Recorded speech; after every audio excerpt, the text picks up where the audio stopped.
하나님의 영광에 이르는 길이라는 말씀을 가지고 우리가 로마서 3장 23절 말씀을 암송하는 시간을 가지려고 합니다. 하나님의 영광에 이르지 못하게 되었습니다. 그러면 우리는 하나님의 영광에 이르러야 되지 않겠습니까? 그렇죠? 그게 하나님께서 우리에게 원하시는 거라고 보시면 되겠죠. 자, 또 암송을 해봐야 되겠죠. 자, 우리가 먼저 창세기 2장 17절 말씀을 암송하겠습니다. 선악을 알게 하는 나무의 열매는 내가 먹지 말라. 먹는 날에는 반드시 죽으리라. 예, 우리 창세기 2장 17절 말씀. 창세기 3장 4절 5절 말씀.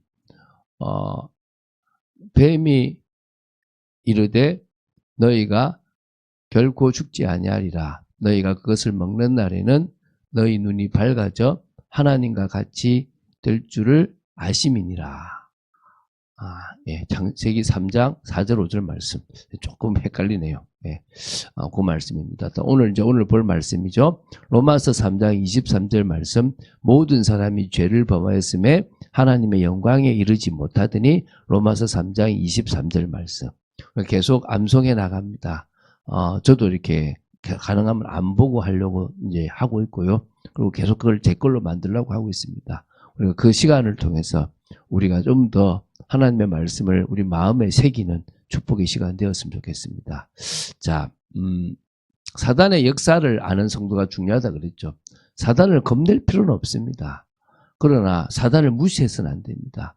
사단은 예수 이름 앞에 벌벌벌 떠는 존재입니다. 그러나 여전히 교회를 흔들고 있고요. 여전히 이 세상을 주관하고 있고요. 정사와 권세와 어둠의 주관자들을 통해서 역사하고 있는 존재입니다. 그래서 사단은 반드시 존재하고 있습니다. 없다라고 하면 안 돼요. 사단은 지금도 역사하는, 지금도 사실은 모든 성도들을 어떻게든 괴롭히고 무너뜨리려고 하는 존재입니다. 그래서 하나님을 대적하고 하나님과 사람 사이를 이간하고 하나님의 일을 회방하는 그런 존재라고 기억하시면 됩니다. 그 사단의 활동에 대해서 우리가 봤습니다. 원래 천사인데 이렇게 무너진 그 존재가 사실은 계속 시험부터 시작해서 여러 가지 끝까지 온천하를 꿰고 있는 것까지 여러 활동들을 하고 있습니다. 그리고 이제 그 최후는 이 마귀와 사단이 가는 최후는 이 뜨거운 지옥 같은 그런 곳을 가게 됩니다. 그래서 영원히 가두어지게 되는 겁니다. 그곳에 지금 그들이 가게 될 겁니다. 그런 의미에서 사단은 겁낼 필요는 없습니다. 그러나 마지막까지 발악하는 존재고 그 발악 속에 우리가 속지 않는 게 중요합니다. 여러분, 믿음으로 믿음입니다. 여러분, 시작도 믿음이고 끝도 믿음입니다. 하나님이 우리를 붙잡는 것의 그 기준은 우리의 믿음입니다. 그래서 우리가 그 믿음을 끝까지 지키는데 그냥 믿음이 아니라 올바른 믿음을 끝까지 지켜나가야 되는 겁니다. 자, 그럼 이제 오늘 하나님의 영광에 이르는 길에 대해서 우리가 조금 어떤 의미에서 구원의 길하고 같다라고 봐도 되겠죠. 자, 사람의 인생이 불행한 이유를 좀 봐야 됩니다. 사람의 인생이 불행한 이유는요, 돈이 없어서가 아니에요. 못 배워서도 아닙니다. 또 사람을 잘못 만나서도 아닙니다. 인생에 근본 문제가 있기 때문입니다. 그러니까 저주받은 인생이라서 그런 거예요. 재앙이 올 수밖에 없는 인생이라서 그런 겁니다. 어떤 존재가 계속 괴롭히는 존재입니다. 쉽게 말하면요, 인간은 하나님과 함께 해야 행복한데 하나님을 떠난 거예요.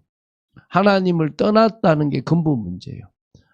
여러분, 나무가요, 아무리 좋은 나무고 옆에 먹을 것이 아무리 많아도 뿌리에서 뽑혀버리면 이 나무는 불행한 겁니다.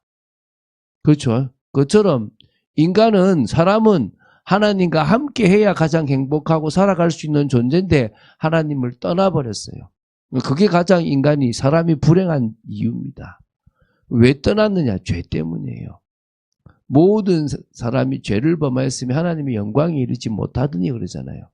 하나님의 영광에 이르지 못할 만큼 죄가 딱 막고 있는 겁니다. 그게 결국은 마귀 때문이지만 지금도 마귀의 종로로, 사단의 종로로 타고 있는 겁니다. 그래서 거짓말하는 이 사단 마귀를 따라갈 수밖에 없는 존재인 거죠. 그러다 보니까 인간은요, 자기와 상관없이 불신자로서 불신자 상태라고 말하는 비참한 그런 운명과 사주팔자에 매인 삶을 살아갑니다. 그러니까 어찌 보면요, 마귀 소속이 돼버린 거예요. 마귀 소속. 마귀 소속이니까 계속 영적으로 시달리는 겁니다. 영적으로 계속 시달릴 수밖에 없죠. 왜? 마귀 소속이란 것은 운명과 사주팔자가 있는 거예요. 여러분, 우리가 뭐 중국에 보면 밥상이 있는데 돌아가는 밥상이잖아요. 내가 좋아하는 음식이 올 수 있고 내가 싫어하는 음식이 또 올 수 있습니다. 인생인데요. 자기가 예상하지 못한 일들이 자기 인생에 생길 수가 있다는 거예요. 그러다 보니까 뭔가를 의지하게 돼요. 자꾸 마음이 불편하니까 뭔가를 의지하고 자꾸 바라보게 돼요. 그게 우상인 줄 모르는 거예요. 그 우상에 자꾸 집착하고 바라보면 또 뭐가 옵니까? 저주와 재앙이 와요. 저주와 재앙이 계속되면 그 사람은 어떤 일이 벌어집니까?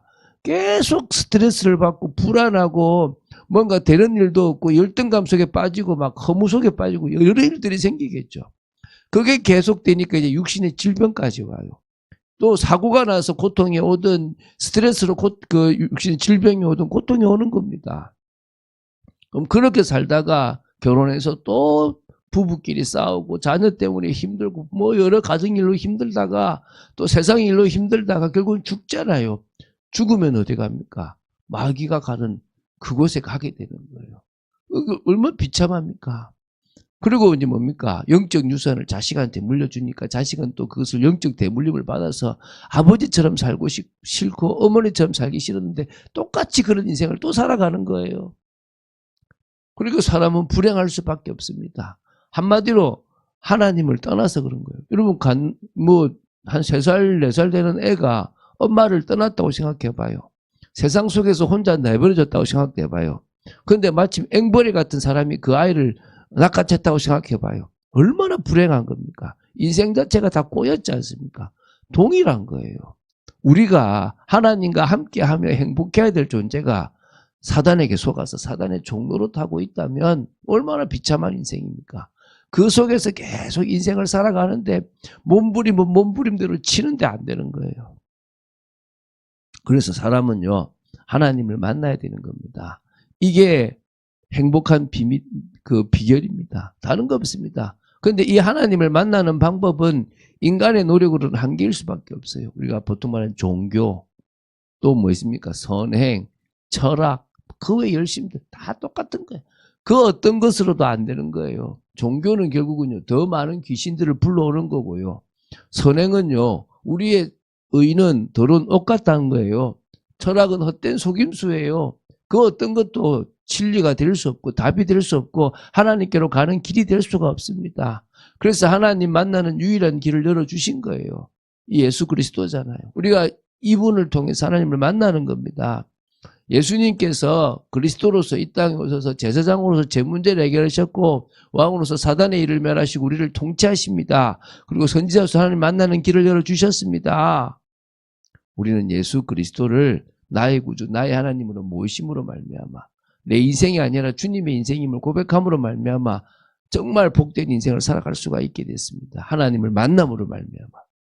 여전히 돈 문제에 걸리고 여전히 자신이 열등감에 걸려 있고 여전히 어려움 있고 몸도 안 좋을 수 있지만 그것과 상관없이 하나님을 만났기 때문에 하나씩 하나씩 회복됩니다. 여러분, 부모를 떠나서 저 완전 이상한 사람한테 잡혀가지고 고생하다가 몇 년 만에 엄마 품에 왔어요. 그러면 이제 끝났잖아요. 근데 여전히 그 상처, 여전히 그 속에서 배웠던 아픔 또 거기서 맞았던 이런 부분들은 그대로 남아있잖아요. 이제 하나하나씩 엄마의 사랑으로 회복되듯 하나님을 만나서 회복되어져 가는 과정입니다. 그러나 근본이 끝나버렸죠. 그 부모를 떠나서 그 이상한 사람한테 잡혀 있었던 그 저주에서는 끝나서 이제 왔지 않습니까? 그러면 우리도 하나님께로 가면 끝난 겁니다. 근본은 끝났어요. 이제 서서히 치유되고 회복되는 것들이 필요하겠죠. 그래서 답은 뭡니까? 요한복음 1장 12절이죠. 영접하는 자 곧 그 이름을 믿는 자들에게는 하나님의 자녀가 되는 권세를 주셨다. 그래서 예수 그리스도를 나의 구주, 나의 하나님으로 믿고 영접하면 돼요. 저분만이 우리의 구원자라고 믿으면 되는 거예요. 그럼 그때부터 뭐냐? 구원의 은혜가 와요. 이 저주의 관이 탁 끊어지고 이제 하나님의 은혜로 살아가는 존재가 됐습니다. 하나님이 그런 우리를 하나님의 자녀로 삼아주셔서 자녀가 되는 권세를 주셔서 하나님의 영광에 이룰 수 있게 되었다는 거예요. 자, 그래서 우리는요, 이 모든 것을 우리는 복음이라 그래요. 그래서 종교가 있고 복음이 있죠. 세상 사람들은 똑같이 봐요. 저 모슬렘이나 저 불교나 기독교나 다를 게 뭐냐? 종교지 않냐? 달라요. 죄송하지만 그건 종교예요. 그런데 우리가 가지고 있는 것은 복음이에요. 우리만 잘났다고 얘기하는 게 아니에요. 인격적으로는 더 모자라고 부족한 우리지만 감사하게도 하나님이 좋은 걸 주셨어요. 이게 가장 핵심입니다. 잘 보세요. 종교는 사람이 만들었어요. 사람이 인간의 문제를 해결하기 위해서 사람의 방법으로 만든 게 종교예요. 그런데 복음은요, 하나님이 해결책을 주셨어요. 하나님이 우리에게 중요한 해결책을 주셨어요. 그래서 우리는 그 해결책을 받으면 돼요. 믿으면 된다고요. 다행히 우리 보고 열심히 살라고 하지 않고 믿기만 하면 된다 그랬어요. 그 믿음에는 순종이 따르기는 맞죠. 그죠? 근데 분명히 믿으면 된다는 거예요. 두 번째요. 종교는 사람이 찾아가는 거예요. 찾아가는 거예요. 찾아가는 거. 우리가 어디를 찾아가서 뭔가를 빌어가는 게 종교라면요.